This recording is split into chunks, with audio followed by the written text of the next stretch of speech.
Hello everyone, welcome to a new mini blog. এটা জামাই ষষ্ঠীর ব্লগ, জানি একটু দেরি হয়ে গেছে। তাও তোমরা যদি ভিডিওটা দেখো তাহলে ভালো লাগবে। তো ভিডিওটা আমি শুরু করছি সকালে রেডি হওয়ার পর থেকেই। আর এই তো আমরা দুজন রেডি হয়ে গেছি, আর তারপর চলে গেলাম বাড়ি। আমরা সেদিন ভেবেছিলাম একটু তাড়াতাড়ি ঢুকবো, যেহেতু ব্রেকফাস্টটা এখানে করব, কিন্তু সেই রেডি হতে হতে একটু লেট হয়ে গিয়েছিল, আমিই লেটটা করেছিলাম। তো তারপর পৌঁছতে পৌঁছতে 11:30 মতো বেজেই গিয়েছিল। আর মাঝখানের কোনো ক্লিপিংস নেওয়া হয়নি, যেহেতু ওই কেনাকাটিগুলো করেছিল, তো ওই ক্লিপিংসগুলো ওই জন্য নেওয়া হয়নি। আর তারপর ওই 12টা অবধি যেহেতু সময় ছিল জামাই ষষ্ঠীর এই রিচুয়ালসগুলো করার, সেই জন্য আমরা যাওয়ার পরেই মা সাথে সাথে আমাদের বসিয়ে দিয়েছিল রিচুয়ালসগুলো করতে।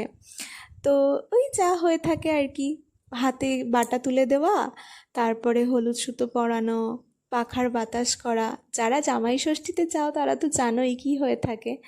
আমার কিন্তু এটা প্রথম জামাই ষষ্ঠী ছিল, আর তাই আমি খুব এক্সাইটেড ছিলামও। তো যাই হোক, আর আমার বর এখানে বসে ভাবছে যে কি হচ্ছে এগুলো, আর কি হবে এরপরে, যেহেতু ও জানেই না কি হয়ে থাকে, আমাকে জিজ্ঞেস করছে যে এরপরে কি হবে।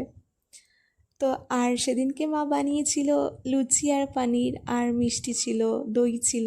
আর যেহেতু নিয়ম করতে হয় তাই অল্প করে একটু চিড়েও দিয়েছিল। আর যেহেতু আমি অনেকটাই দেরি করে গেছিলাম, মাকে কোনো হেল্পই করতে পারিনি। মা সম্পূর্ণটা নিজে হাতেই করেছিল, মানে সকালের ব্রেকফাস্ট থেকে লাঞ্চের প্রিপারেশন সবটাই একা হাতে, যেহেতু বাবার ডিউটি ছিল। তো কারা ম্যারিড আর কারা আনম্যারিড আমার ভিডিওটা দেখছো জানাও একটা কমেন্ট করে। তো তারপর কারা রিলেশনে আছো কিন্তু জামাই ষষ্ঠী পালন করো সেটাও জানাতে পারো। আর এখানে হচ্ছে মা ওকে ফল দিচ্ছে, আর ও আমাকে বলছে তুমিও প্লিজ ধরো, আমি এতগুলো ফল একা খেতে পারবো না। এই নিয়ে আমরা হাসাহাসি করছি। তো লাস্টে ফলটা ধরায় ও খুশি হয়েছে যে না, দুজন মিলে তাহলে খাওয়া যাবে এবার। আর তারপর আশীর্বাদের পর ওই যা হয়ে থাকে গিফটস আদান প্রদান। তো আমরা কে কাকে কী গিফটস দিয়েছি সেটা তোমাদের পরের একটা ভিডিওতে দেখাবো। আর আমার মনে হয় গিফটসের পার্টটা হয়ে থাকে সব থেকে এক্সাইটিং, মানে গিফটস পেতে কে না ভালোবাসে, আমার তো খুব ভালো লাগে। যদিও আমি দুবারের কেনাকাটি নিজেই করেছি। তো যাই হোক, তারপরে সেদিন তো ভীষণ গরম ছিল, সেই জন্য আমি আর এই শাড়িটা পরে থাকতে পারছিলাম না।